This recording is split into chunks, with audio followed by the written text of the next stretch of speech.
The movie industry has always been a place where fantasy and reality blur together, where illusions are crafted so convincingly that audiences forget they're watching fiction. But sometimes, the line between make-believe and real life becomes tragically thin. Throughout Hollywood's history, there have been productions where death itself seemed to follow the cast and crew, where accidents defied explanation, and where the horrors on screen paled in comparison to what happened behind the cameras. It was a warm summer night in California's Santa Clarita Valley, and the clock had just passed 2 in the morning. The year was 1982, and on a dusty stretch of land known as Indian Dunes, a film crew was working through the night on what was supposed to be a tribute to one of television's most beloved shows, Twilight Zone. The movie was an ambitious project, bringing together some of Hollywood's biggest names to reimagine Rod Serling's classic anthology series for the big screen. Steven Spielberg was producing. John Landis, fresh off the success of The Blues Brothers and An American Werewolf in London, was directing one of the film's 4 segments, and veteran actor Vic Morrow had been cast in the lead role of a segment called Time Out.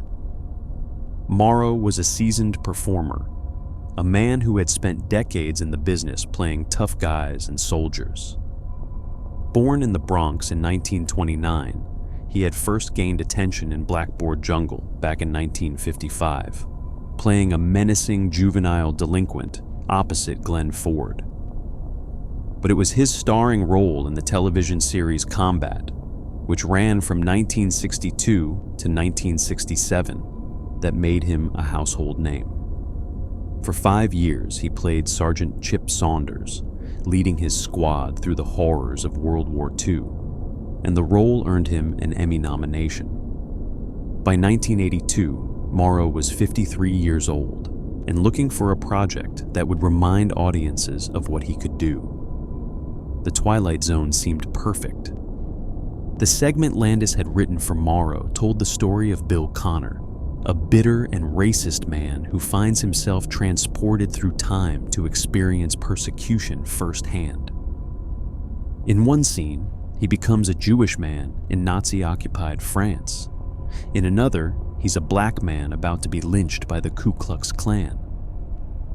And in the sequence being filmed that July night, Connor had become a Vietnamese villager during the height of the war, running for his life as American helicopters rained fire down upon his village.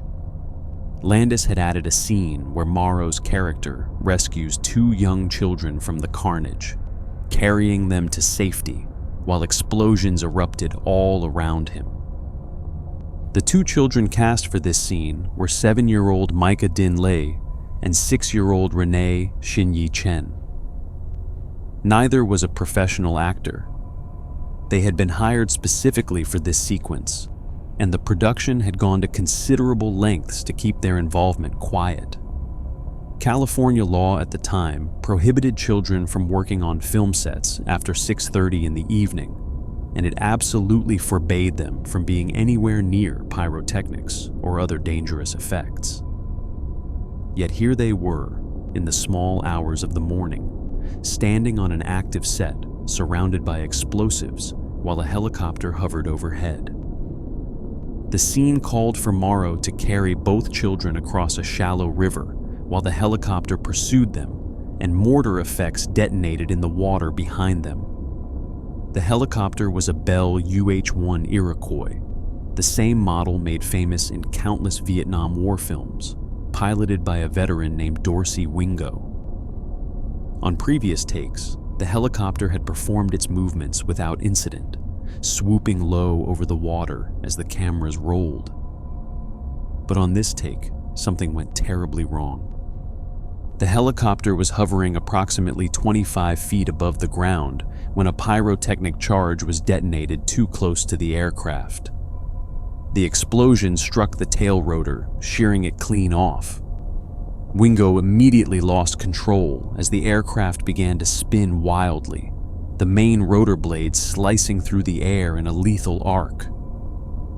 Morrow, standing in knee-deep water with a child under each arm, looked up to see the helicopter spiraling toward him. There was nowhere to run, nowhere to hide, and no time to react. The main rotor struck Morrow and Micah Dinley, killing them both instantly in a manner so horrific that witnesses struggled to describe it afterward. Both were decapitated by the spinning blades. Little Renee Shin-Yi Chen was crushed beneath the helicopter's landing skid as the aircraft slammed into the shallow water. 3 people were dead in a matter of seconds, and the film crew stood frozen in shock and disbelief. The cameras had captured everything. The sound of Chen's mother screaming cut through the chaos of the aftermath.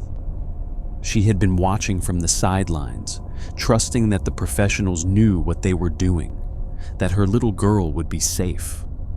Now her child lay dead in the shallow water of a manufactured Vietnam, killed for the sake of a movie.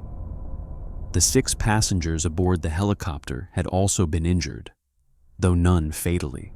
One camera operator would later testify that he had seen Morrow reach out toward Chen just before the impact, perhaps trying to shield her in his final moment of life. It was a futile gesture, but a human one. Steven Spielberg, who had been so enthusiastic about the project, was reportedly devastated by what had happened. He would later say that the accident had made him grow up, that it left everyone who worked on the movie sick to the center of their souls. His friendship with John Landis ended that night, a casualty of the tragedy that would never be repaired.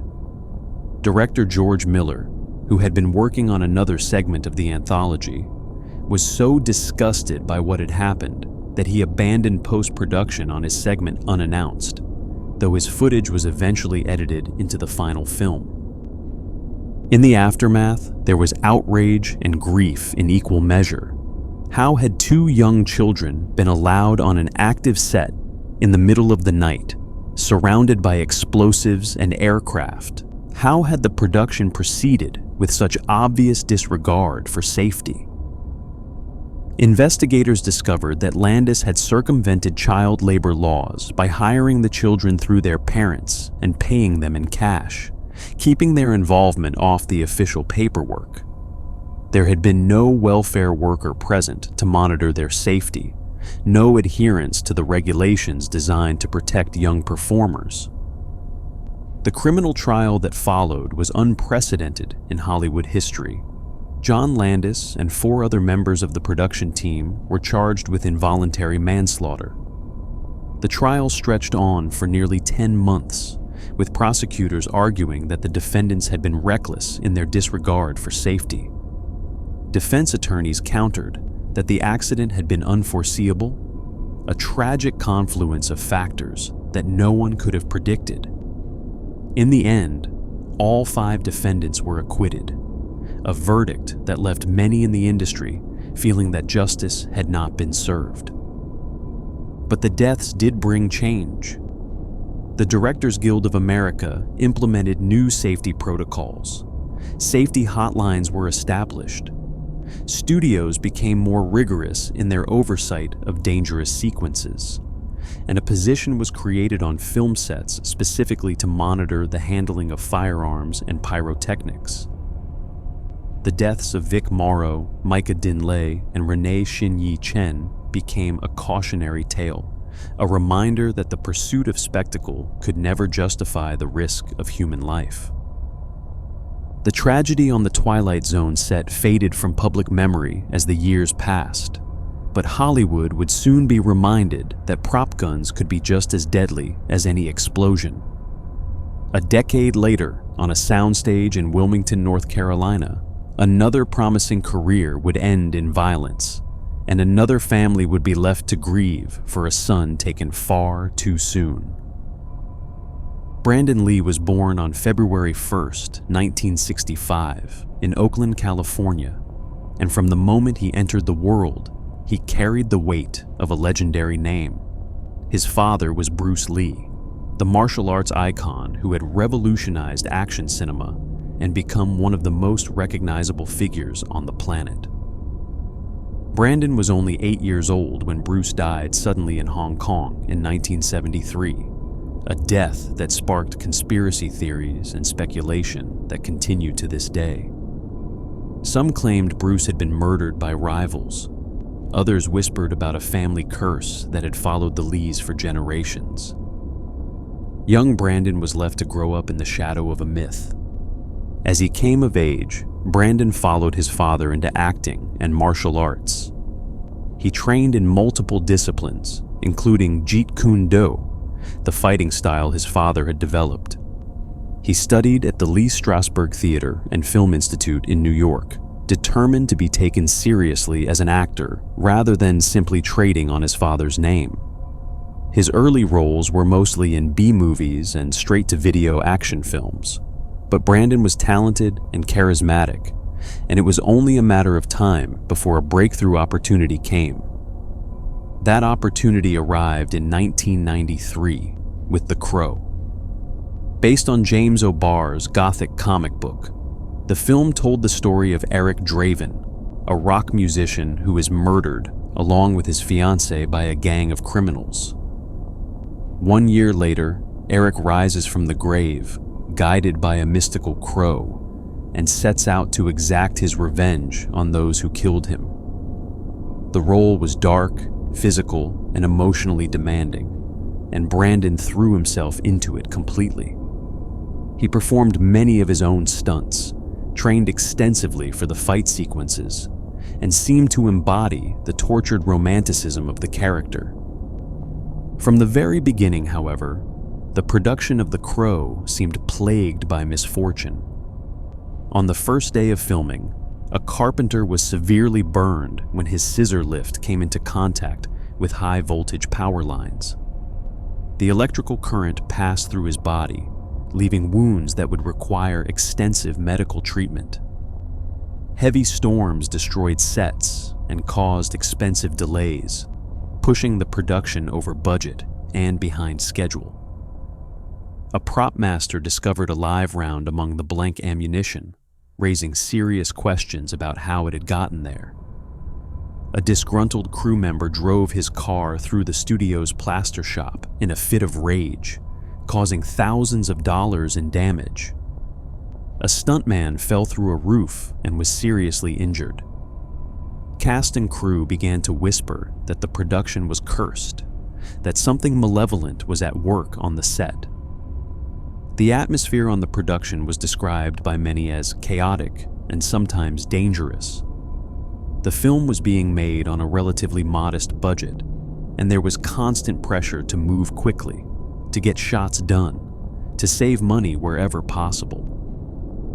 Brandon himself seemed undaunted by the troubles surrounding the production. He was intensely focused on his performance, spending hours in the elaborate makeup that transformed him into the resurrected Eric Draven. He wore a long black wig, white face paint, and dark lines around his eyes that gave him an otherworldly appearance. The physical demands of the role were grueling, requiring him to perform fight choreography, run across rooftops, and endure hour after hour in uncomfortable costumes. By March of 1993, filming was nearly complete. Only 8 days of shooting remained, and Brandon was looking forward to finishing the project and taking some time off. He had recently become engaged to his longtime girlfriend, Eliza Hutton, and they were planning to marry on April 17th, just weeks after production wrapped. Friends described him as happier than he had ever been, excited about the future, and confident that The Crow would finally establish him as a major star. The scene being filmed on March 31st, 1993, was one of the most pivotal in the movie. Eric Draven returns to his apartment and discovers the gang members who murdered him assaulting his fiancée. One of the thugs, a character called Fun Boy, played by actor Michael Massey, fires a gun at Eric as he enters the room. It was supposed to be a simple shot, using a prop revolver loaded with blank rounds that would produce sound and muzzle flash without firing any projectile. What nobody realized was that earlier in the production, the same gun had been used for a close-up shot that required dummy rounds to be visible in the cylinder.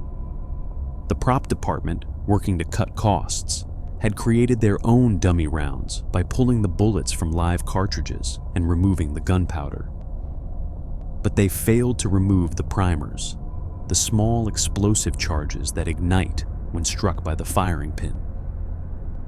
When the gun was fired for the close-up, the primer discharged with enough force to push the bullet into the barrel, where it became lodged. The gun was later cleaned and loaded with blanks for the shooting scene, but no one checked to ensure the barrel was clear. When Michael Massey pulled the trigger from a distance of about 12 feet, the blank cartridge ignited, and the gunpowder explosion propelled the stuck bullet out of the barrel with nearly the same force as a live round. The bullet struck Brandon Lee in the abdomen, severing 2 major arteries and lodging near his spine. At first, the crew thought Brandon was simply giving a remarkable performance. He fell differently than he had in rehearsals, but he was known for improvising and committing fully to his scenes. It was only when director Alex Proyas yelled "cut" and Brandon didn't get up that panic set in. Blood was spreading rapidly across his shirt. His breathing was shallow and labored. Someone called for an ambulance while others applied pressure to the wound, but the damage was catastrophic. Brandon Lee was rushed to New Hanover Regional Medical Center, where surgeons worked for 6 hours to save his life.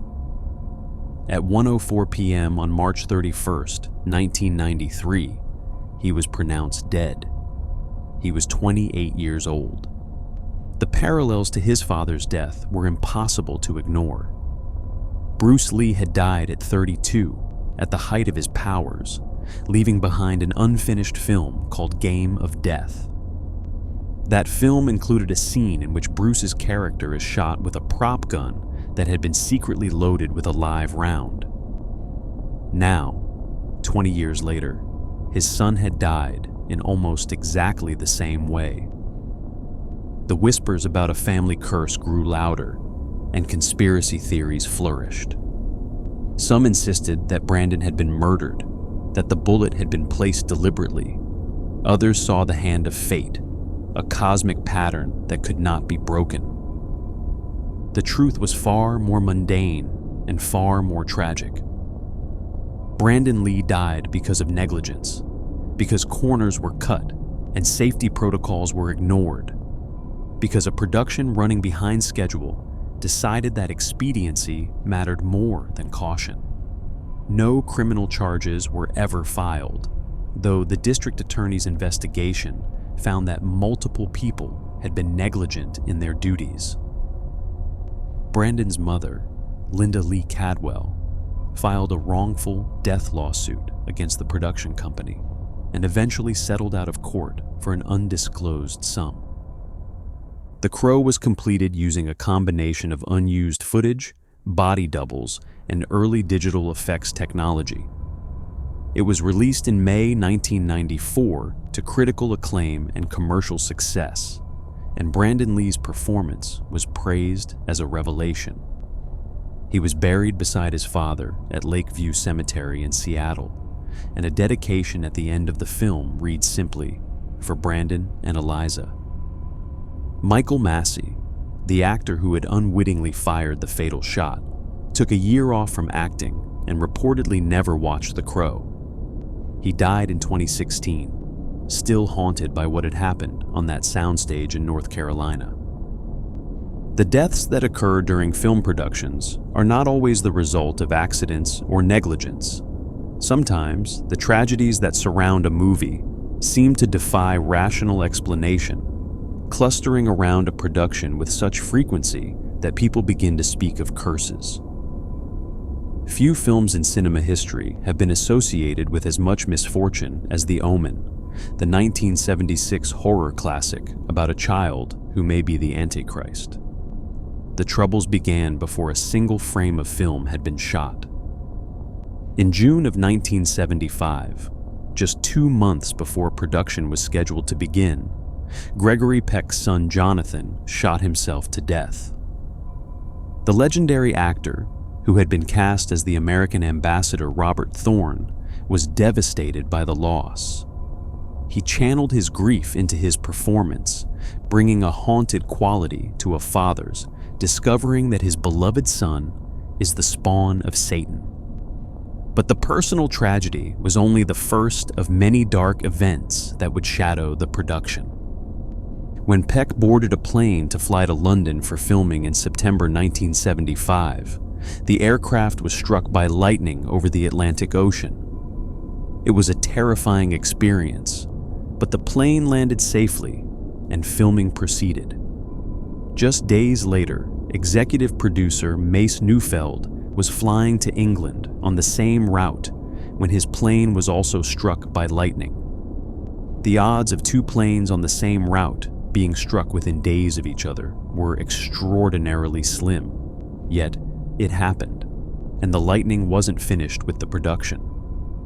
Screenwriter David Seltzer's plane was struck as well during his journey to join the production. Then, while filming was underway in Rome, producer Harvey Bernhard narrowly missed being struck by a bolt of lightning himself. He would later begin carrying a cross with him on set, telling colleagues that the devil was at work and didn't want the film made. The production had originally planned to charter a small plane for aerial photography in Israel. At the last moment, the airline offered them a different aircraft because the original had been booked by another client. The production team agreed to the switch without much thought. The next day, they learned that the plane they had originally intended to use had crashed on takeoff, killing everyone aboard. But the horror didn't end there. When the plane crashed, it struck a car that happened to be driving alongside the runway. The occupants of that car were the pilot's wife and children. An entire family had been wiped out, and the production crew was left shaken by the knowledge that they had narrowly escaped the same fate. Animals played a significant role in several scenes of The Omen, and they proved to be as dangerous as any curse. During the filming of a sequence where Kathy Thorne and young Damien drive through a safari park and are attacked by baboons, the primates became unexpectedly aggressive. The terror on actress Lee Remick's face in those scenes was genuine, as the animals pounded against the windows with surprising fury. The day after that scene was completed, a handler at the zoo where the baboons had been sourced was attacked and killed by a lion. The production had moved on by then, but the news traveled quickly through the crew.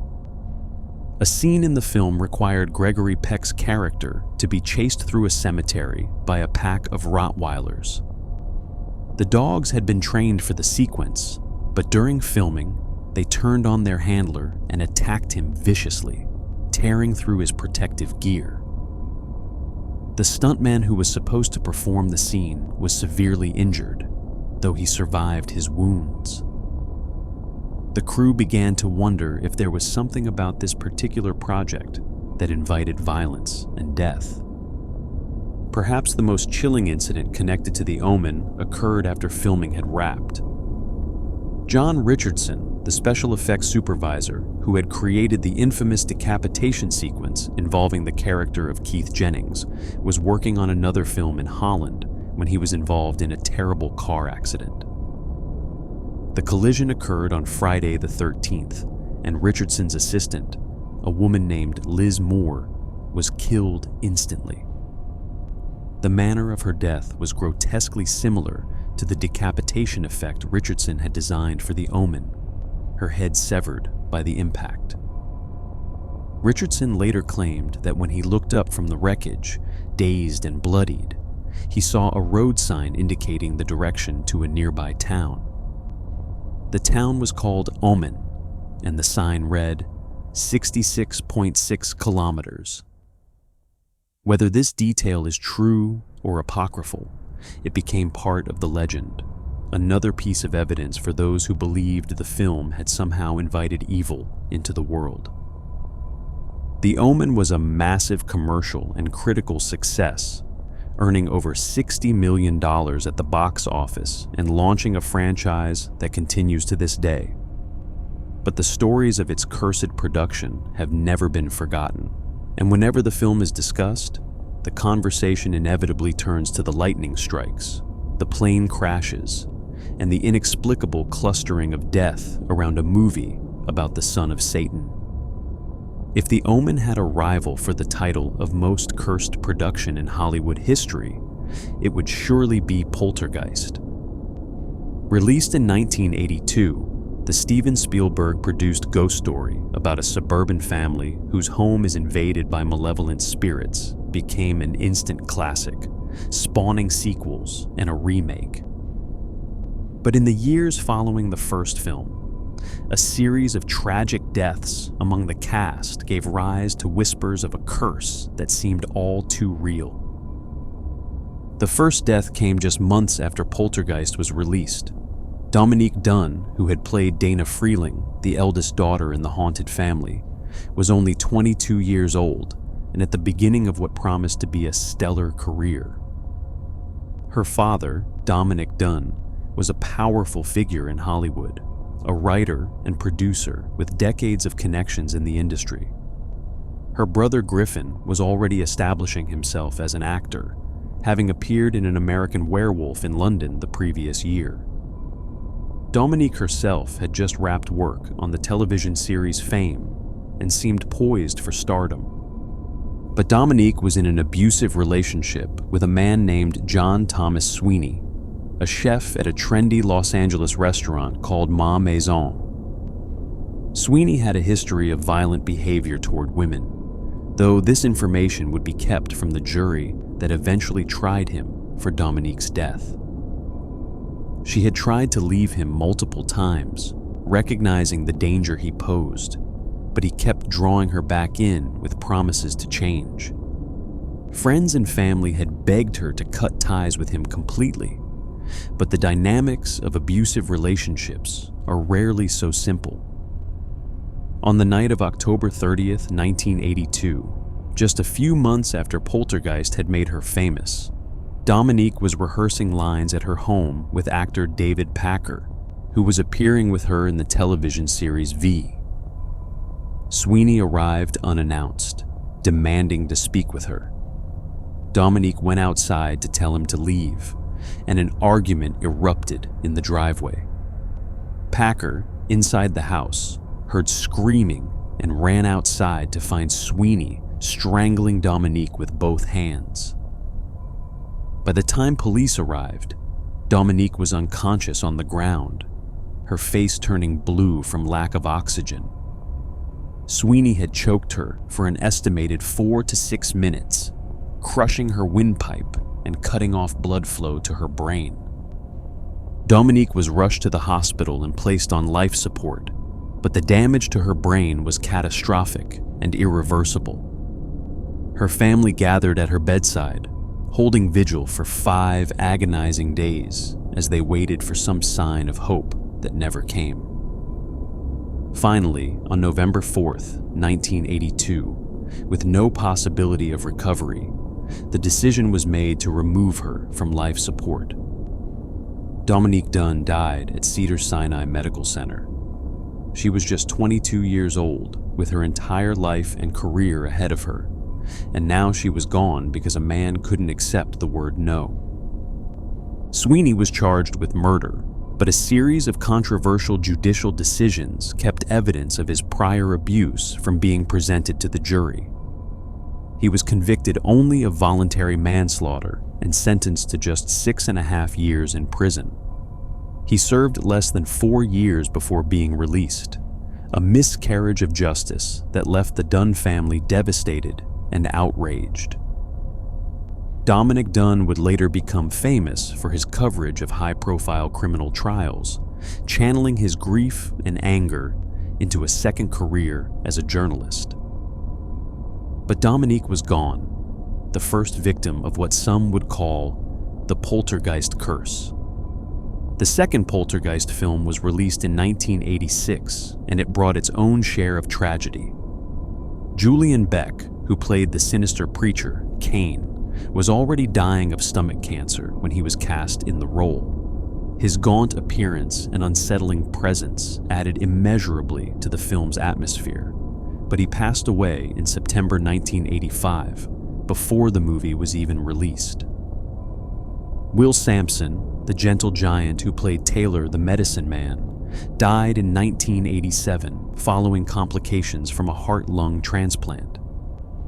Some said Sampson had performed a ritual to cleanse the poltergeist set of evil spirits, concerned about the real human skeletons that had reportedly been used as props in the first film. If he had, the cleansing apparently hadn't worked.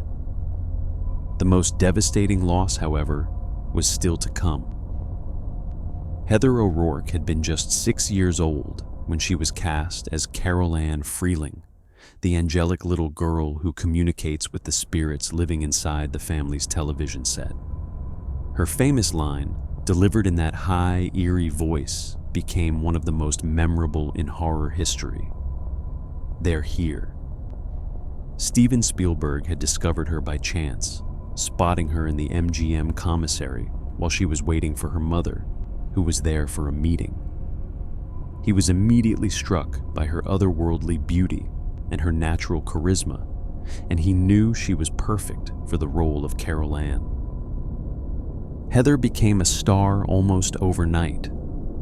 Her ethereal presence and remarkable talent for a child so young captivated audiences and critics alike. She reprised the role in both sequels, growing from a child into a young teenager as the franchise continued.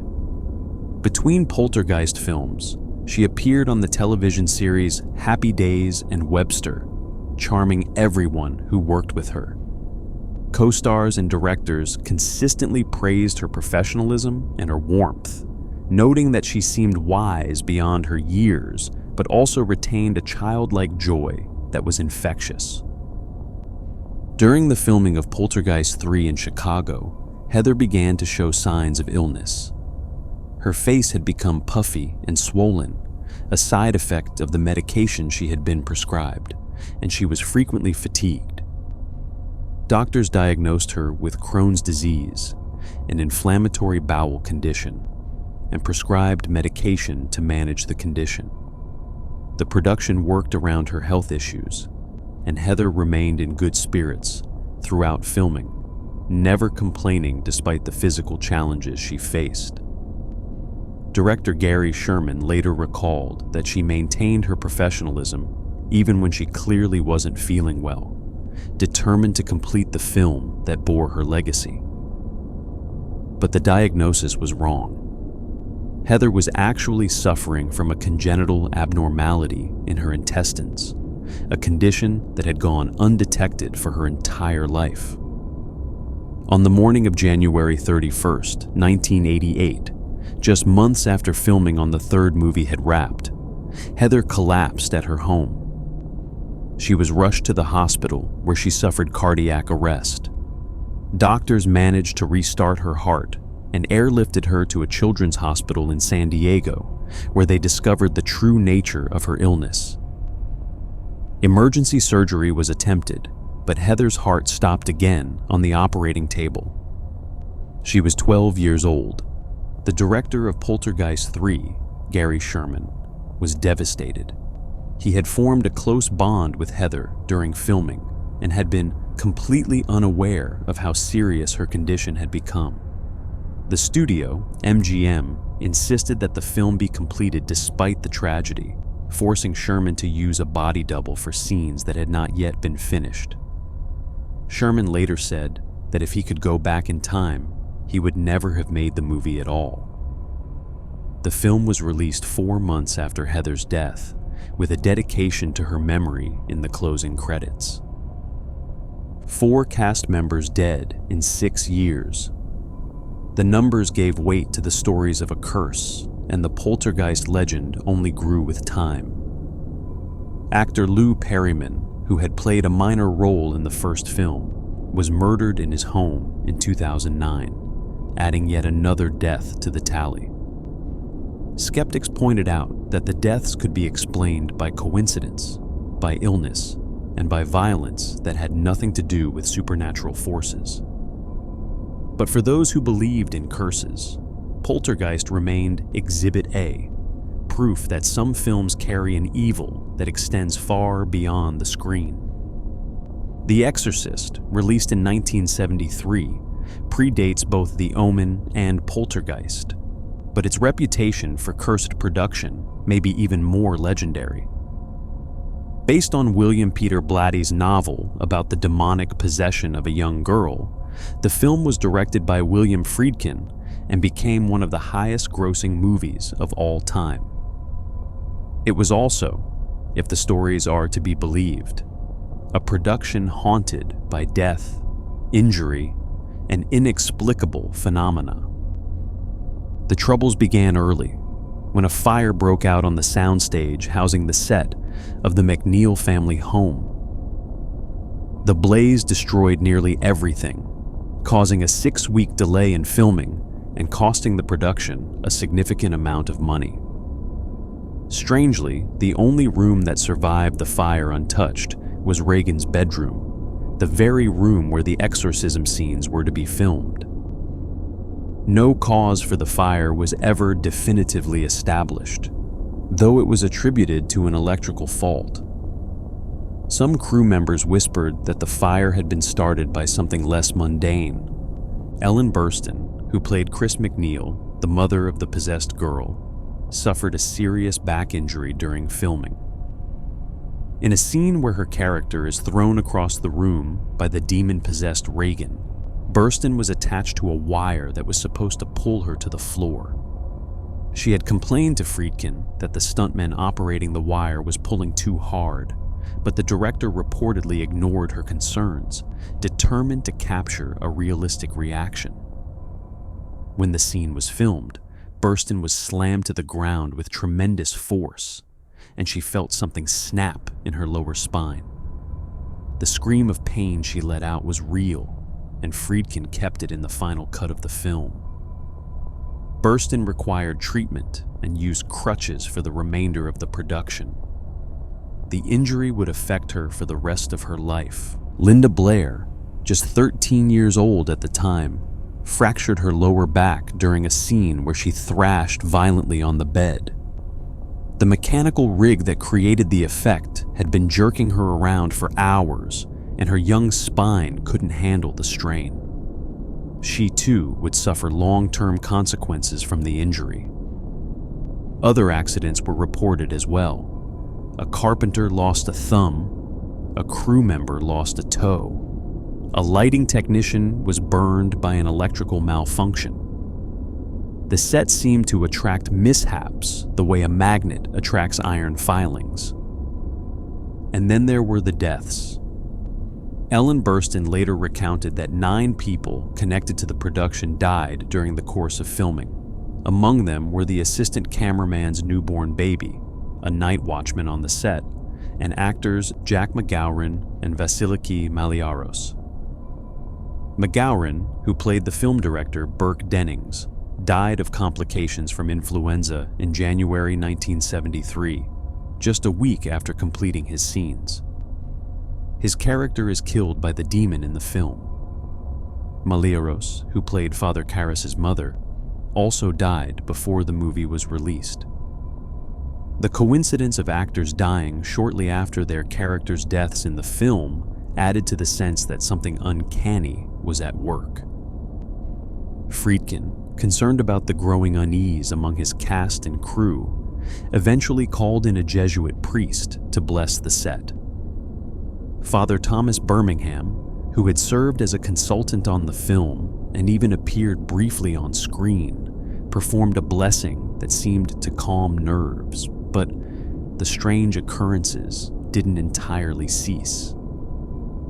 During post-production, Friedkin claimed that bizarre images and double exposures appeared on film that had not been there during shooting.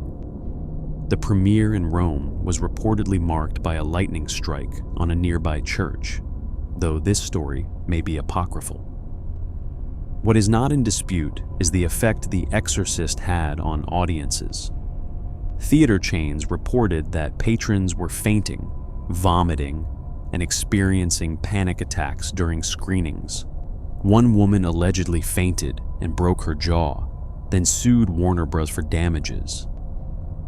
Evangelist Billy Graham claimed that the film itself was possessed by evil, that a demon resided in the very celluloid.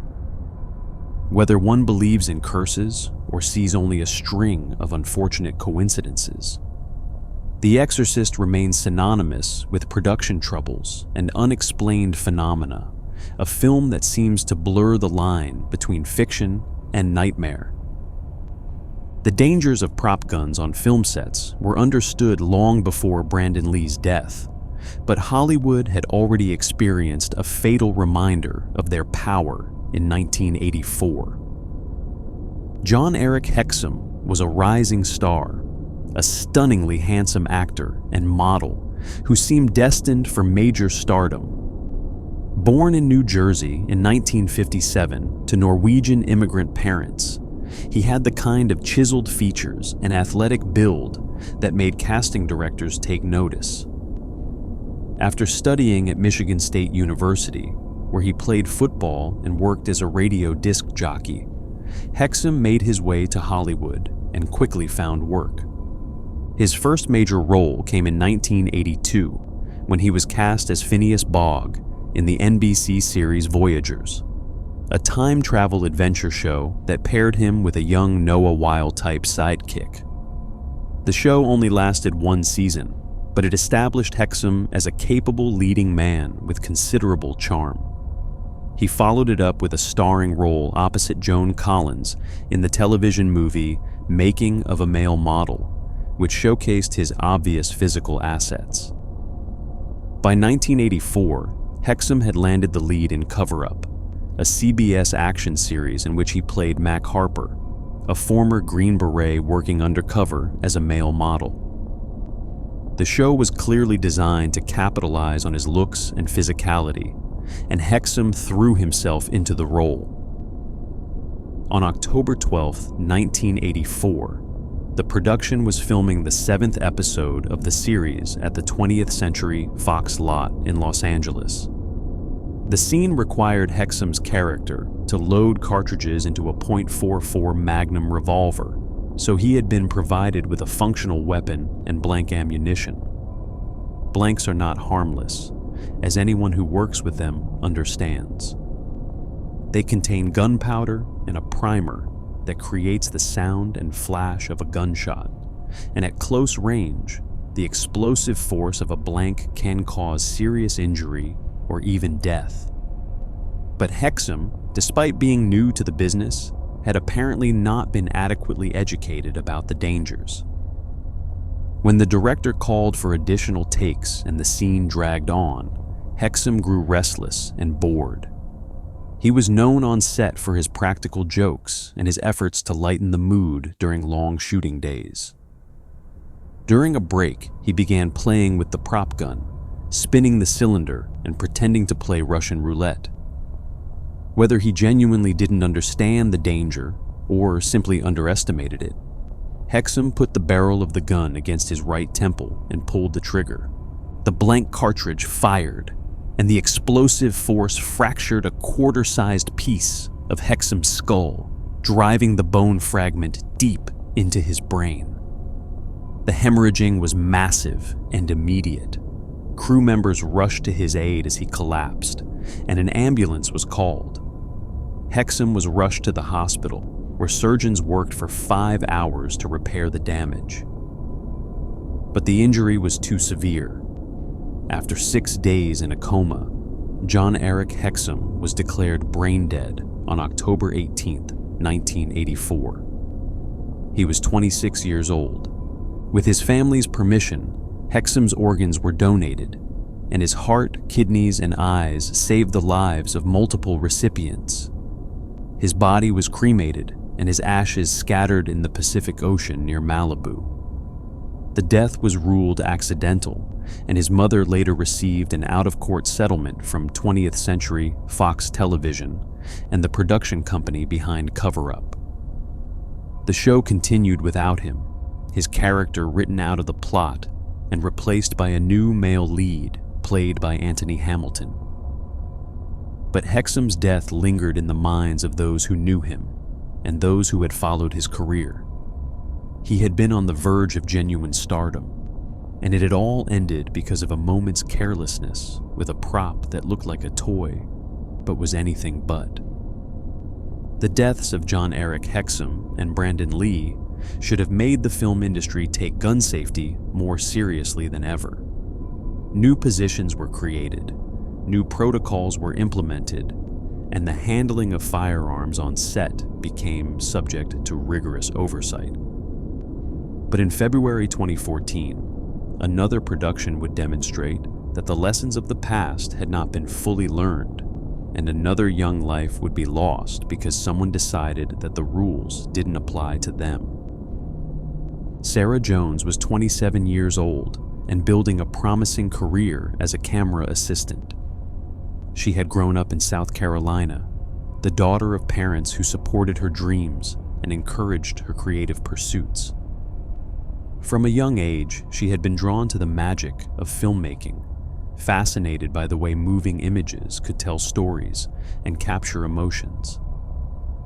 After studying film, she had moved to Georgia, which had become a major hub for film and television production, thanks to generous tax incentives that had attracted projects from major studios and independent filmmakers alike.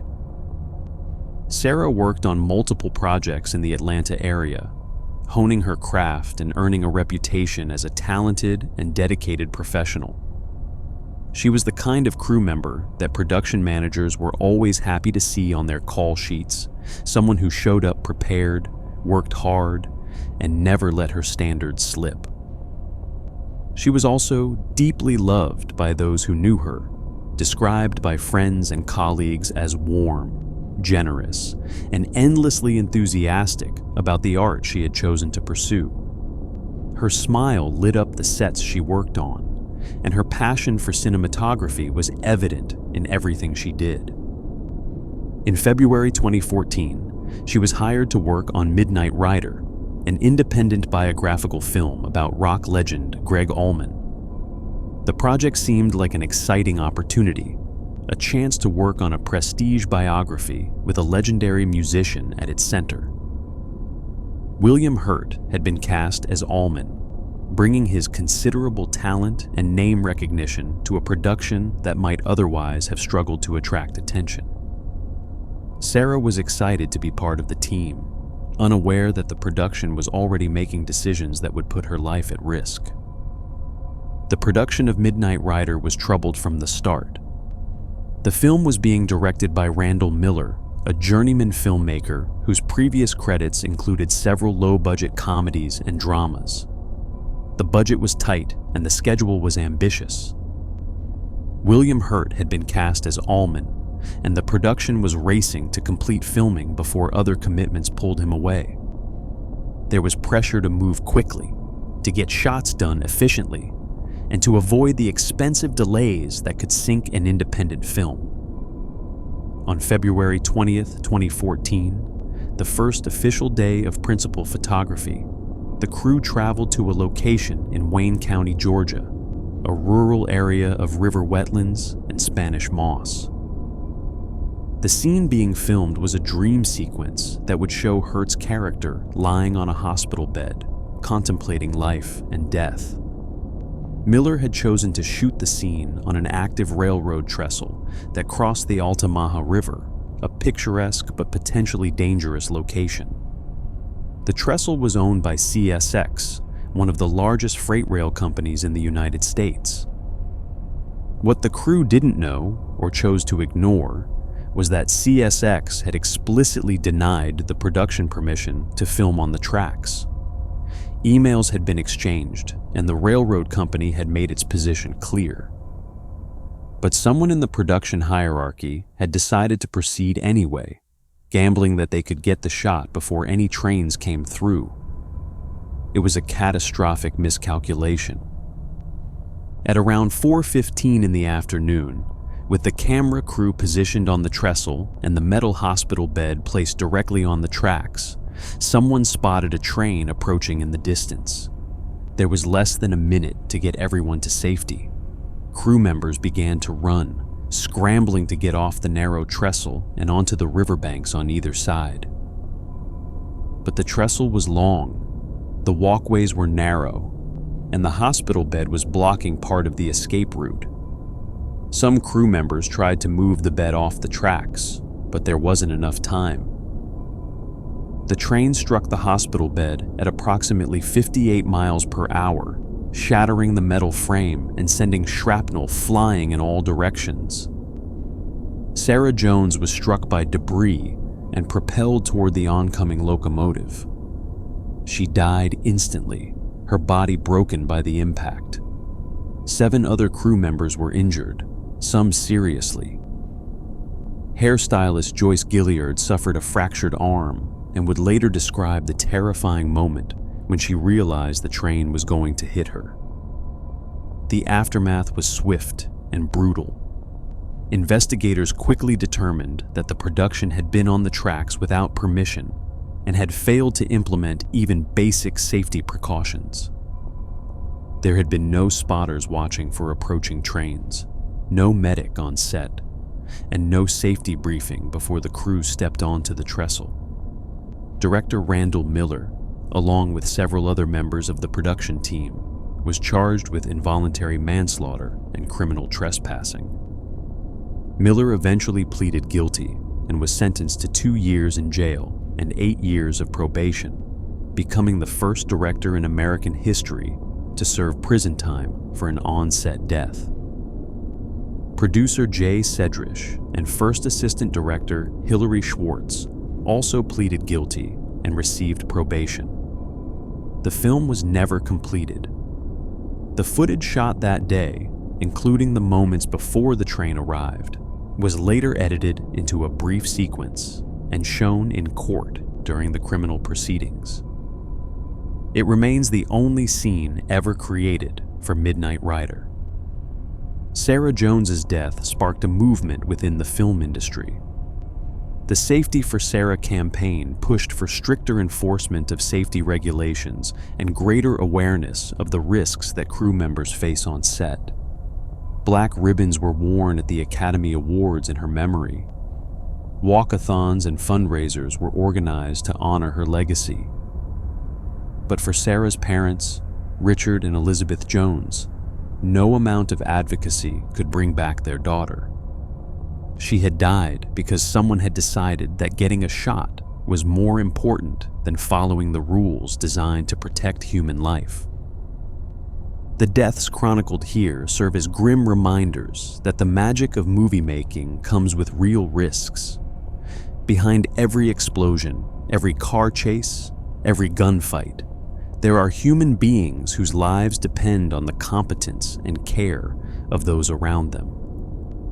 When safety is treated as an obstacle rather than a priority, when schedules and budgets take precedence over human life, tragedy becomes not just possible, but inevitable. These are the stories Hollywood would prefer we forget, the dark chapters in an industry built on illusion. But the families left behind never forget, and neither should we.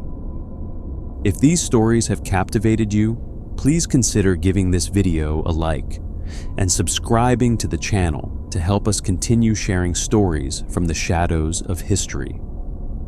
Your support means everything, and we're grateful to have you here with us.